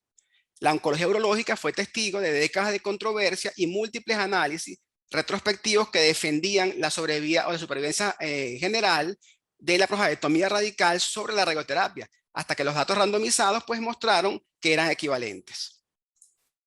Conclusiones: actualmente al menos 4 ensayos controlados, randomizados, están en curso y proporcionarán información adicional en el debate entre cirugía y radioterapia ablativa para carcinoma de pulmón estadio 1. Son el estudio del MEI de Estados Unidos, donde comparan resección sublobar con radioterapia ablativa en tumores periféricos de alto riesgo. Inglés compara lobectomía versus resección sublobar con radioterapia ablativa en tumores periféricos de alto riesgo. Un estudio chino que va a comparar resección radical con radioterapia ablativa en tumores periféricos, y el estudio de los veteranos que compara lobectomía o segmentectomía con radioterapia ablativa en tumores centrales y periféricos. En carcinoma de pulmón de células no pequeñas, estadio 1 quirúrgico, la supervivencia general y la sobrevida libre de progresión a largo plazo con radioterapia ablativa no son inferiores a la toracoscopía videoasistida más la disección de los linfonodos en el mediastino. Y la decisión terapéutica debe involucrar, por supuesto, en el enfoque multidisciplinario, discusión en unidades funcionales oncológicas y el consentimiento informado. Cuando nos referimos a los estudios en cáncer de vejiga, vemos que lo discutió la doctora Raiden, el 4504 y el 4505, el primero donde se aborda pembrolizumab en combinación con gemcitabina y radioterapia hipofraccionada concurrente en pacientes con cáncer de vejiga músculo invasor, y el 4505 es un estudio también fase 2, ambos son fase 2, donde se emplean durvalumab y tremelimumab con la radioterapia concurrente normofraccionada en cáncer de vejiga músculo invasor. Podemos ver cómo para el 2020 el cáncer de vejiga representó 3% a nivel mundial. Al diagnóstico, un cuarto eran estadio 2 o mayor, es decir, músculo invasor. El estándar ya lo conocemos, es la cistectomía más la reconstrucción de una derivación urinaria. Sin embargo, las complicaciones y el impacto son importantes en la calidad de vida de los pacientes. El tratamiento combinado para preservar vejiga con intención curativa es una alternativa a la cistectomía radical posterior a quimioterapia neoadyuvante en pacientes con cáncer de vejiga músculo invasor. Y resúmenes presentados en ASCO 2021 destacaron que la integración de los inhibidores de los puntos de control inmunitarios en tratamientos para preservar vejiga podría mejorar la eficacia de esta estrategia. Acá podemos ver los antecedentes, cómo se emplean los esquemas de quimioterapia más cirugía, los diferentes supervivencias, cuando se emplea la combinación de quimioterapia y cirugía versus el uso solamente de cirugía. Acá podemos ver esquemas combinados de quimioterapia y cirugía, los porcentajes, y generalmente rondan al año el 80%. Acá vemos como con diferentes histologías son básicamente similares. Es lo que vamos a intentar comparar con el estudio actual o con los estudios actuales. ¿Qué es importante destacar desde el punto de vista de radioterapia? Cómo vemos el hipofraccionamiento y el fraccionamiento convencional. El de 64 Gray en 32 fracciones y el de 55 Gray en 20 fracciones. Y en relación con el control de locorregional, vemos como el tratamiento hipofraccionado fue superior. En cuanto a la supervivencia general, pues fueron básicamente similares en cuanto a porcentaje. En 64 Gray en 32 fracciones, pues 42.8% versus 41.3% en el hipofraccionado. Y en el segundo estudio, pues están comparando la misma 64 Gray en 32 fracciones y arrojan resultados porcentuales muy similares, 39.2 versus 45.2. Lo que comentó la doctora Raiden, vemos cómo fueron 52 pacientes en el estudio del doctor Ballard y fueron 45 pacientes en el estudio del doctor García del Muro. 64 Gray en 32 sesiones versus 52 Gray en 20 fracciones. Importante destacar cómo la sobrevida libre de enfermedad con vejiga intacta a un año fue 88%, la sobrevida libre de enfermedad fue 80% y la supervivencia general 93%. Cuando se usó el pembro, la resección transuretral máxima, las 4 semanas de quimioterapia en el esquema hipofraccionado usando como radiosensibilizante la gencitabina, también se usó el pembro en el mismo esquema y posteriormente la evaluación se hizo con imágenes y con resección transuretral. Vemos entonces cómo el esquema, con el estudio del 4505 del doctor García del Muro, la sobrevida a un año fue de 77% con vejiga intacta, 88, 77 o fue el estimado, 52 Gray en 20 sesiones. Ahora, preguntas que nos quedan y que no podemos responder todavía. ¿Cuál es el esquema idóneo de inmunoncología para ese tipo de pacientes? ¿Debemos usar solamente un agente o un inhibidor de puntos de control inmunitario o lo recomendable es usar múltiples? Cuando vamos entonces, la secuencia importa, primero la quimioterapia y luego la inmunoterapia o viceversa. Y el esquema hipofraccionado es superior entonces al normofraccionado. Como conclusión, el tratamiento trimodal para preservar vejiga es una opción no quirúrgica eficaz para pacientes con cáncer de vejiga músculo invasor con intención curativa. La terapia trimodal con pembro, gencitabina y radioterapia hipofraccionada para preservar vejiga es segura, tolerada y ha demostrado eficacia en un análisis inicial donde se preservó la vejiga en el 88% de los pacientes en un año. Sin embargo, pues se hace falta mayor seguimiento debido al tiempo, al número de pacientes, a los 3 años solamente de seguimiento. El enfoque combinado, durvalumab más tremelimumab y radioterapia concurrentes para preservar vejiga es factible y seguro. Se necesitan seguimientos más extensos y enfocados especialmente para preservación vesical y supervivencia a largo plazo. Y los protocolos hipofraccionados tienen ventajas en cualquier sistema sanitario. Si proporcionan evidencia de superioridad del tratamiento sin diferencias de efectos secundarios a largo plazo o detrimento de la experiencia del paciente, pues deberían ser los protocolos que deberían establecerse. Enfatizar, para finalizar, que la tecnología es importante, pero el equipo humano más. Los esquemas hipofraccionados han llegado para quedarse y en general y particularmente en Latinoamérica son necesarios más estudios liderados por oncólogos radioterápicos. Gracias. Dado que el tiempo es tirano, vamos a tratar de hacer un par de preguntas en cada módulo, empezando con el módulo número 1, por ahí en este artículo tan interesante que es el Outback, saber por ahí que bueno, hubo, ya lo mencionó la doctora Cárdenas, tanto la neoadyuvancia, el trabajo hindú, europeo, el de RTOG, o el otro brasilero dieron negativo, este de adyuvancia nos da negativo. La pregunta es la siguiente para ese trabajo, saber si por ahí ese trabajo de Dueña donde se usó gencitabina y hubo por ahí algunas respuestas interesantes a pesar de la toxicidad, si no sería por ahí una cuestión de el tipo de quimioterapia, en donde uno podría sensibilizar para ir utilizando otras drogas, o definitivamente seguir con nuestro esquema clásico y típico de cisplatino semanal y la radioterapia. Esa era la pregunta con respecto a ese artículo. Ok, bueno, yo lo mencioné en la presentación, si el estudio de Dueña sí que en principio parecía que ofrecía una opción nueva de tratamiento con una mejora en los 3 años, la supervivencia libre de enfermedad a los 3 años, la supervivencia global a los 3 años, si se comparaba con todos los demás estudios históricos. El problema está en que ellos presentaron solamente información a los 3 años y han pasado 10 años desde que se llevó a cabo ese estudio randomizado y no ha habido ningún upgrade. Eso por una parte. Lo cual me sorprende porque indudablemente si uno realmente muestra que es un régimen que puede cambiar el tratamiento estándar, ¿no? Pues lo más lógico es que hagas una update, como se hizo una QG 9001, hay un upgrade que fue hecho a mitad de los 2000, en 2006 o 2007, por ahí.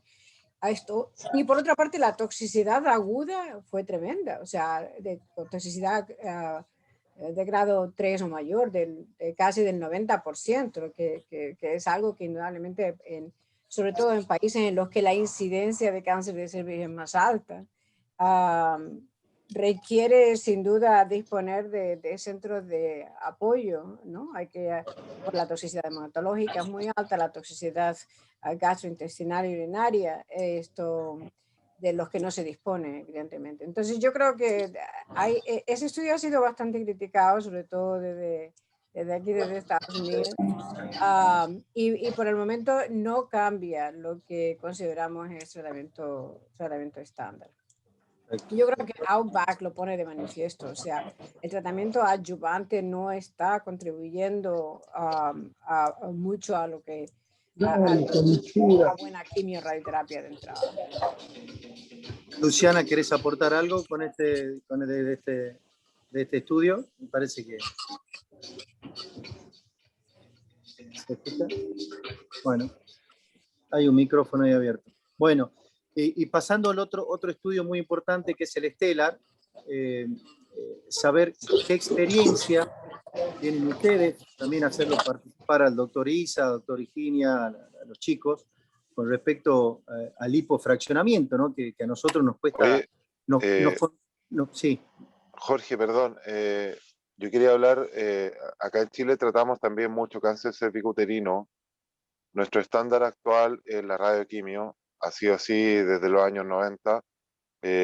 Una cosa que yo encuentro que está mal de la randomización de estos estudios es que con las técnicas actuales que al menos se deben tratar con IMRT, yo estoy pensando en pacientes 13-1, 13-2 que tienen ganglios pelvianos o lomboárticos. Ningún estudio de los nuevos habla del boost ganglionar. O sea, muchos de los que tenemos práctica normal de cáncer de cervicuterino, llegamos hasta al menos 59.4 o 60 Gray con boost a los ganglios, cosa que tampoco está demostrada en un artículo randomizado, considerando el cisplatino semanal. Y quizás yo creo que esa es la falla de estos nuevos artículos, que no consideran el boost a los ganglios, que quizás eso pueda dar un beneficio, y partir de esa base y después randomizar quizás la adyuvancia a una inmunoterapia. Eso es lo que te quería aportar de cervicuterino. Bien. Yo creo que eso es un concepto importante y desde luego algo que lo hacemos de forma sistemática, o sea, lo que ha comentado Nicolás, o sea, pacientes que tienen ganglios pélvicos o ganglios periaórticos, y de hecho en Outback, una cosa que hay que mencionar también, en Outback, pacientes en los que habían afectación ganglionar en los celíacos comunes, se recomendaba la utilización de hacer tratamiento electivo de los ganglios periaórticos, o sea que eso es una cosa novedosa en lo que se refiere a diseño de estudio en Outback, ¿no? Pero volviendo a lo que decía Nicolás, sí, estoy completamente de acuerdo, o sea, los ganglios hay que hacerles un boost y si tienes disponibilidad, por supuesto lo ideal sería con intensidad modulada, VMAT, lo que utilizo yo con boost simultáneo integrado, y a los pélvicos y ganglios periaórticos, y tratar electivamente los periaórticos en todos aquellos que tienen ganglios pélvicos positivos que se extienden a los ilíacos comunes. Eso es importante también porque está fuera del volumen al que la braquiterapia contribuye, indudablemente. Sí. Y por ¿Hasta ahí, qué dosis llegan? Yo no... perdón, sigue, Nicolás. Perdón, doctora, que se metió uno de mis hijos. Me fui a la terraza para afuera para que no vinieran. Pensé... Tiene aspecto de hacer mucho frío ahí donde está. Sí, estamos en la playa y hace mucho frío. Aquí hace un calor impresionante en Nueva York. Perdón, doctora. En lo que se refiere a la dosis, depende del tamaño de los ganglios. Si los ganglios son de menos de 3 centímetros, yo generalmente no subo de 54 Grays porque van a 212, 210 por fracción. Si los ganglios son de más de 3 centímetros, entonces lo que hago es una resimulación porque me da mucha cosa planificar todo desde el principio. Dado que si un ganglio de 4, 5, 6 centímetros, indudablemente con la quimio-radioterapia a los 45 Gray ya está reducido a prácticamente la mitad y terminas irradiando mucho intestino delgado. Si lo planificas desde el principio a 60 Gray, yo por lo menos será que soy más cobarde, pero luego eso no lo hago, ¿no? Entonces, pero si son de menos de 3 centímetros, lo paro en 54 Grays con bus integrado. Perfecto. Luciana, ¿querés aportar algo? Sí, por ahí agregar que en todos estos años que vemos los avances en el tratamiento de cuello uterino, remarcar la importancia en el avance nosotros como radiooncólogos, ya que pasamos de técnicas 3D a IMRT y sobre todo la braquiterapia, que si vemos el trabajo de gemcitabine, donde usaban técnicas de baja tasa con cesio, y ahora la mayoría tenemos acceso a hacer braquiterapia de alta tasa guiada por imágenes, entonces por ahí eso disminuye también mucho la toxicidad y aumenta el control loco regional porque nos animamos a llegar a mayores dosis. Perfecto, clarísimo. Bueno, pasando al trabajito de Stellar, simplemente preguntarle su experiencia en esto de hipofraccionar en 5 dosis, que nosotros por ahí a veces no nos animamos, nos costó mucho ya el hipofraccionamiento en la mama, y quería ver la experiencia que tienen ustedes, si ya estaban hipofraccionando y a todos los hipofraccionan, cuál es la experiencia en sus centros. No hipofraccionamos todos. O sea, depende de la intención de tratamiento, ¿no? Entonces, la intención de tratamiento hoy en día ya hemos abandonado, por lo menos nosotros hemos abandonado ya desde hace algún tiempo, probablemente como 3 años o así, 3 o 4 años, nos hemos movido a hacer TNT, ¿no? El tratamiento neoadyuvante total. Sí. Y entonces, pues un poco hacemos lo que ya Julio García Aguilar hace, que si es un tratamiento, si es un recto bajo, la mejor información que tenemos es la de Oprah, indudablemente, ¿no?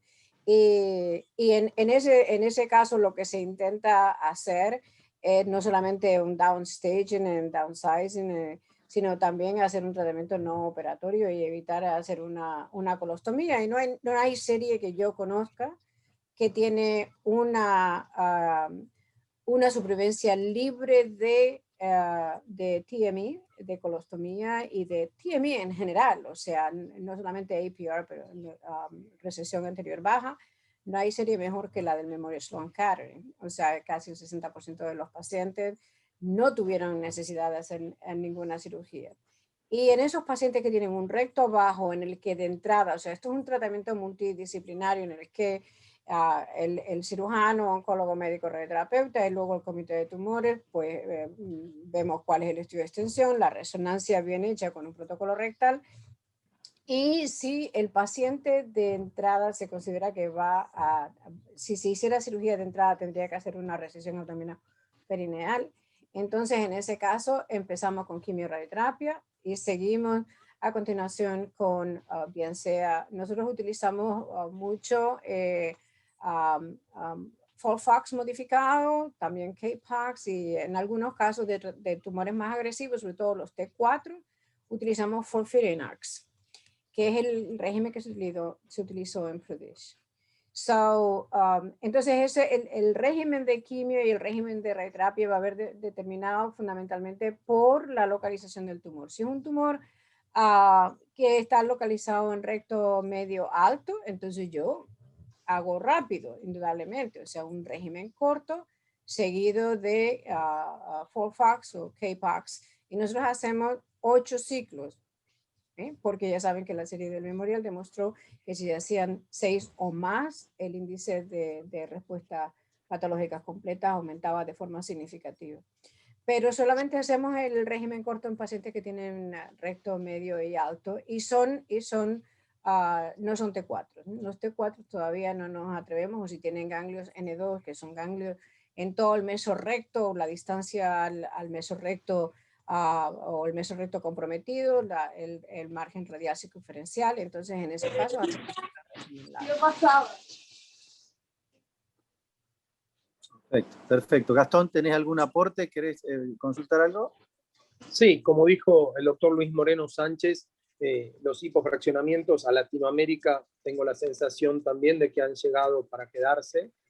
Este trabajo, al igual que el rápido, habían confirmado la no inferioridad con respecto al curso de radioterapia concurrente. Hay una tendencia principalmente en Estados Unidos y en Brasil. En Brasil este trabajo de Pérez, el TNT, el trabajo del Memorial que mencionaba recién Higinia, son trabajos que están intensificando incluso la radioterapia con un bus llegando a 5.400, que tenemos que también tener mucha atención a las publicaciones que vayan surgiendo. Estos trabajos que comentamos recién son trabajos que incluían no solamente pacientes con cáncer de recto bajo, sino también cáncer de recto medio. Le falta todavía seguimiento, pero los resultados en sobrevida son buenos. Higinia había comentado sobre tasas altas de resección abdominoperineal, pero son del 2,3 en la rama control y 4,5 en la rama, 4,5 en la rama control y 2,3 en la rama experimental, que son resultados bastante parecidos a los resultados de la bibliografía internacional. Y en nuestro caso puntual, por la pandemia, nos vimos realmente obligados a implementar. Estamos lejos de resolver las cuestiones relacionadas a la pandemia, a ser cumpliendo 100.000 muertos asociados a esto. Entonces, caso por caso, como dijo Higinia, ver cuál es la intención de tratamiento. Sí los hemos tratado con muy buen resultado, con excelente tolerancia, porque el 100% de los pacientes, por supuesto, completan el tratamiento. Sí he tenido algunos pacientes con toxicidad grado 3, pero también adecuados. Son cerca de 25 a 30 pacientes los que hemos tratado hasta la fecha. Desde la publicación en mayo, los oncólogos llamaron manifestando muchísimo interés, y después los cirujanos son los que más interés están manifestando en los tratamientos largos de intensificación. Y después, importante también, estos son estándares internacionales, pero este trabajo puntualmente sugiere hacer BIMAT, sugiere hacer IMRT, pero el tratamiento 3D lo considera aceptable. Los histogramas 12 volumen, inicialmente, como era bastante difícil encontrarlos, se habían publicado primero a modo de abstract. Lo que estamos utilizando es la cavidad intestinal con un B de 10 Gray menor a 180 centímetros cúbicos, un B18 menor a 110 centímetros cúbicos, B23 menor a 85, la vejiga con B21, B25 menores a 15 y menores a 5, y las cabezas femorales con un B12,5 de 11%. Eso es levemente inferior a lo habitual, y los volúmenes no se modifican. Los volúmenes no se modifican. Entonces, bueno, quería aportar eso. Perfecto, perfecto. Oh, hold on. Bien, bien. Bueno, bárbaro. ¿Te parece, Máximo, pasar a tu módulo y hacer un par de preguntitas? Muy bien, gracias, Jorge. Vamos a tratar por el horario cortito y al pie, para ir terminando con la jornada, empezando con el doctor Otero. Javi, ¿qué mensaje te queda del trabajo que te tocó analizar y un poco qué conducta hacen en tu servicio? Creo que el mensaje es que sigue siendo el estándar, el esquema hiperfraccionado. Estos trabajos que trataron de demostrar la superioridad del esquema de única dosis, de dosis altas versus el hiperfraccionado, no se demostró beneficio. La utilización del esquema hiperfraccionado es bastante complicada. Nosotros en nuestro servicio siempre tendemos a realizar este esquema. El problema, muchas veces nos encontramos que los pacientes, al tener que concurrir 2 veces por día al centro, se les complica y bueno, terminan no pudiendo realizar este esquema, por lo cual nos vamos a volcar al esquema de una aplicación diaria, de fraccionamiento entre 60 y 66 Gray de una aplicación. También la pandemia contribuyó, creo, a que tratemos de que los pacientes no estén circulando, por lo menos en mi centro, que está dentro de un hospital general, que no estén circulando por el hospital varias veces al día, 2 veces al día, en el caso si tienen que realizar un hiperfraccionado, por las cuales nos volcamos a una aplicación diaria de entre 60 y 66 Gray. También hay una realidad, no hay ningún trabajo que se desarrolló para no inferioridad, como lo dije en la charla, entonces tampoco el esquema de una fracción diaria a altas dosis creo que se considera un mal esquema, ¿sí? Creo que es un esquema que tiene los mismos beneficios que el esquema hiperfraccionado. Hay un trabajo que resta todavía ver los resultados, un trabajo escandinavo, que lo nombró el doctor Moreno Sánchez. El trabajo escandinavo, la diferencia es que son 2 esquemas hiperfraccionados, por la cual a más altas dosis uno de los brazos, pero bueno, siguen siendo 2 esquemas hiperfraccionados que muchas veces se complica para la logística del paciente, sobre todo. No sé si tanto de los centros, pero más que nada del paciente. Sí, y diferentes encuestas en el mundo, a pesar de que Turrisi lo marca como estándar, no es el más utilizado tampoco en frecuencia, ¿no? Exacto. Gracias, Javi. Diego, respecto al trabajo de SBRT, ¿no? Nosotros tenemos un protocolo con inmunoterapia y SBRT, y después de este trabajo hubo una adenda y se agregaron los pacientes operables, que antes no estaban, ¿no? Para este protocolo de pacientes inoperables en cáncer de pulmón. Pero vos nombraste una diferencia en cuanto al control local, ¿no? ¿Qué te parece? ¿A qué se debe esa diferencia entre la cirugía y la SBRT en control local? En la ampliación de pacientes que se hizo en el STARS, se comparó eso con una cohorte de pacientes que fueron operados en el mismo periodo. Al comparar la recurrencia regional de ambas cohortes, si bien no hubo una diferencia estadísticamente significativa, sí hubo una diferencia de 12,5 en la rama de SBRT y 2,7 en la rama de cirugía. O sea que la SBRT tuvo como una mayor tasa de recurrencias regionales que no fueron estadísticamente significativas. Y se explicó en parte porque los pacientes que habían sido operados tenían había un grupo de pacientes que habían tenido una disección ganglionar en diferido. Entonces ese grupo de pacientes, que fueron hasta el 10% de la cohorte, algunos incluso tuvieron quimio-radioterapia posterior. Eso quizá pudo haber explicado por qué la rama de cirugía tuvo una menor incidencia de recurrencias regionales. Pero no, recalco otra vez, no con diferencia estadísticamente significativa. Bien. ¿Y las dosis que utilizaron son las que utilizan en la práctica? ¿Notaste alguna diferencia? Son dosis utilizadas en varios protocolos incluso, y son las que usamos habitualmente, más que nada para tumores periféricos, y quizá en centrales hay alguna diferencia, pero sí, básicamente son las que habitualmente se utilizan. Gracias, Diego. Belén, gracias por tu presentación también. ¿Y cómo es la práctica en tu servicio en el que te desempeñás respecto al hipofraccionamiento en vejiga? Recientemente tuvimos los aportes del trabajo inglés, ¿no? Que algunos lo consideran como un nuevo estándar de tratamiento, y ya empezamos a ver incluso estos resultados de fase 2 con inmunoterapia, que antes no lo teníamos presente. ¿Ustedes han incorporado estos esquemas en la práctica?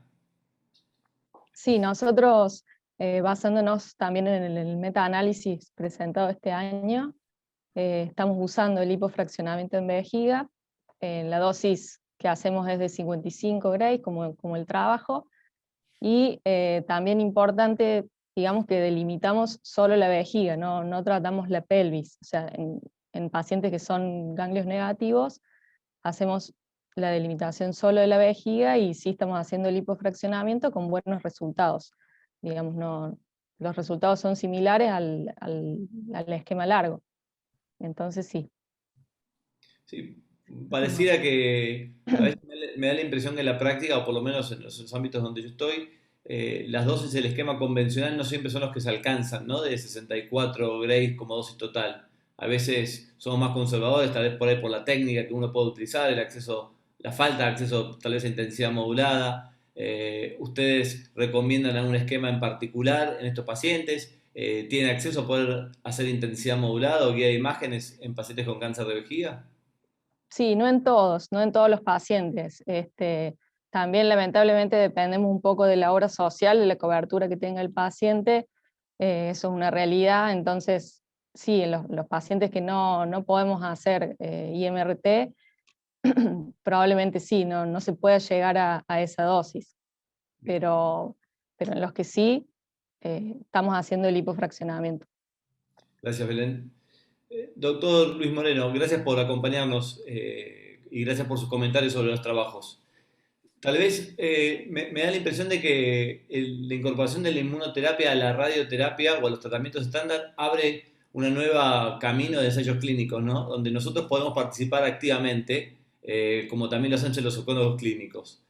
Digamos, donde usted se desempeña, ¿tienen acceso hoy a poder desarrollar ensayos clínicos con radioterapia, digamos, donde tengamos control de calidad y revisión central de los esquemas de radioterapia? Doctor Máximo, gracias por la pregunta. En República Dominicana, lamentablemente, es complicado. Es complicado llevar a cabo ese tipo de estudios que sean randomizados, que sean estudios que involucren a tantos pacientes, sobre todo no solamente por la parte de radioterapia, sino por la parte de inmunoterapia, donde hay que buscar, por supuesto, la colaboración de laboratorios, porque las aseguradoras de riesgos de salud no cubren ese tipo de tratamiento en los pacientes que tienen los planes básicos. Lo cubren en los pacientes que tienen los que tienen planes, por supuesto, más altos, pero no en los planes básicos. Ha sido complicado ponerse, digamos, de acuerdo y llevar a cabo ese tipo de estudios en radioterapia como tal. En oncología y con esquemas de quimioterapia sí se ha hecho, pero no en radioterapia con inmunoterapia. Pienso que es una oportunidad, pero no ha demostrado o todavía falta más estudios que demuestren realmente que hay algún tipo de superioridad, sabiendo por supuesto que son importantes, que son inhibidores de puntos de control inmunitario y que han arrojado resultados iniciales favorables, pero tendríamos que iniciarlo. Doctor, y en nuestro módulo, ¿cuál le parece que es tal vez el evento más destacado o el detalle más destacado del aspecto de la radioterapia como mensaje a los participantes que podamos dejar? Mira, me parece que lo fundamental es que, como mencioné, los oncólogos radioterápicos empecemos a liderar estudios donde hablemos, por supuesto, del hipofraccionamiento, de la importancia, no solamente por lo que ha pasado con el COVID, sino porque se ha demostrado que el hipofraccionamiento tiene evidencia de que logra los mismos resultados en la mayoría de los casos, en mama, en próstata, en pulmón. Entonces tenemos que empezar a emplearlos en las diferentes patologías. A veces es complicado, debido también, por supuesto, a la cobertura de los seguros, ¿no? Sobre todo cuando esos seguros o cuando esa cobertura se basa en sesiones y no en técnica, por poner un ejemplo. Pero aquí en República Dominicana lo hacemos con frecuencia, tenemos la fortuna pues, de poder administrar IMRT, IGRT, BIMAT en los pacientes y los seguros tienden a cubrir ese tipo de procedimientos bajo el esquema hipofraccionado. Me parece que lo importante es la técnica que tengamos, la disponibilidad de los estudios y tener la certeza, por ejemplo, con PET-CT en esos pacientes, de que estamos garantizando que la enfermedad es local y que no tenemos, por supuesto, diseminación y nos arroje resultados después de favorables. Muchas gracias, doctor. Doctora Cárdenas, no la quiero sorprender, aunque era parte del otro módulo, pero también me gustaría darle la oportunidad de dar un mensaje final sobre el Congreso Americano y algún mensaje para la población de radiooncólogos. Yo creo que el mensaje ha sido ya dicho de una manera exhaustiva por todos los presentadores. Creo que lo más impresionante es el papel que está teniendo la radioterapia como modalidad de tratamiento en cáncer dentro de las sociedades de oncología médica. Y eso es importante, o sea, creo que estamos cobrando mayor relevancia y es el resultado de la mejora de las técnicas, una cuidadosa evaluación, ¿no?, multidisciplinaria. Ya formamos todos prácticamente de comités de tumores de evaluación multidisciplinaria, el prestar una atención muy cercana no solamente a los aspectos técnicos, sino también al seguimiento, a la calidad de vida. Yo creo que el hecho de que entre todos hayamos mejorado la utilización de las técnicas de radioterapia nos está dando crédito en el mundo oncológico. Yo creo que eso es muy plausible, ¿no? La cantidad de preguntas que se han intentado responder por parte de oncología médica,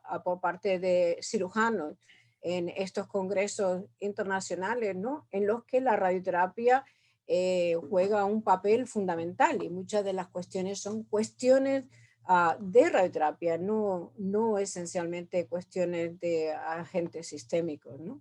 Y el interés que hay sobre todo en la combinación en la secuencia de los tratamientos sistémicos y tratamientos locales o locorregionales, sino también el interés que hay en la incorporación de inmunoterapia y radioterapia.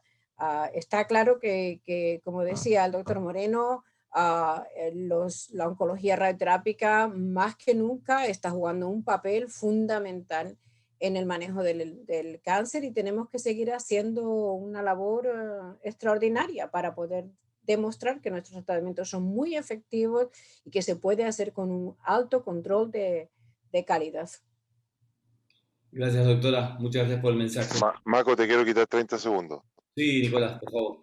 Una cosa, desde los años 2000, cuando se instauró la IMRT, se hicieron famosos los estudios de escalamiento de dosis hasta el 2010. Muchos de ellos se demostró gran beneficio, muchos de ellos fueron negativos, como los de pulmón o los de otras patologías. Después de eso, del año 2010 en adelante, empezamos a ver, gracias a la misma tecnología, empezamos a copiar los estudios del Commonwealth, que son los liderados por Inglaterra en general, que eran los de hipofraccionamiento. Y los hipofraccionamientos del año 2010 al 2020, gracias a la tecnología, se disminuyó la toxicidad, que era mucho mayor que los estudios de normofraccionamiento, que eso ya nosotros no lo vemos.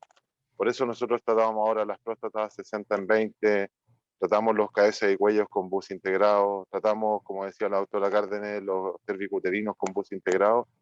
Y ahora la gran moda es la inmunoterapia, y la inmunoterapia yo creo que vino para quedarse. Tenemos resultados del año 2018 en adelante y lo estamos probando en todas las patologías. O sea, pasamos del escalamiento de dosis al hipofraccionamiento, y ahora estamos viendo los beneficios del hipofraccionamiento o normofraccionamiento con la inmunoterapia. Eso, 30 segunditos. Sí, y ahí también tenemos alguna presentación disponible en la página de Gustavo, que hace rato que viene desarrollando el tema de la radioinmunoterapia, así que también los invito a entrar a la página y ver algunas de sus presentaciones. Espero que haya sido un estímulo para todos los que nos acompañaron estas presentaciones. Para mí, para Jorge lo fue, prepararlo y escucharlos a todos, que se puedan ir a descansar pensando en cómo seguir ayudando a sus pacientes diariamente con una mejor radioterapia, y sin olvidar, como dijeron siempre, con la calidez humana que esta radioterapia se caracteriza. Así que muchas gracias a todos. En breve van a tener las presentaciones disponibles en la página. Los invito de vuelta a que puedan ingresar y a formar parte de la sociedad. Y una vez más, gracias a la comisión directiva que nos apoyó a Jorge y a mí para este nuevo evento, y esperamos poder repetirlo el año próximo una vez más. Gracias a todos los visitantes y a los comentadores que desde afuera con este horario hacen el esfuerzo también de acompañarlos. Muchas gracias a todos. Gracias, fuerte abrazo a todos, cuídense mucho. Muchas gracias. Gracias, saludos.